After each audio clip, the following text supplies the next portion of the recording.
ఈనాటి మంత్రము శ్రీ పద్మావతి అష్టోత్తర శతనామావళి మొదటి మంత్రం.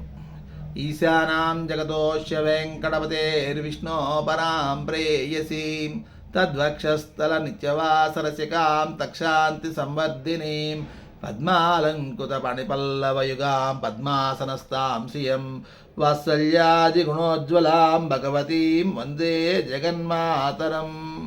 మా తల్లి, ఆనాడు నా తండ్రి వైకుంఠాన్ని వదిలి వచ్చినప్పుడు పద్మావతీదేవిగా అవతరించి స్వామివారిని సేవించి నా తండ్రితో కలిసి ఏడుకొండల పైన ఉన్నటువంటి నీకు నమస్కరించుచు ఓం పద్మావత్యై నమః. పద్మావతి అనగా పద్మముల యందు నివసించేటటువంటిది. పద్మములందు నివసించేటటువంటి ఆ పద్మావతీదేవి యొక్క అలివేలు మంగమ్మ యొక్క పాదపద్మలకు నమస్కరించుచు ఓం పద్మావత్యై నమః, ఓం పద్మావత్యై నమః, ఓం పద్మావత్యై నమః.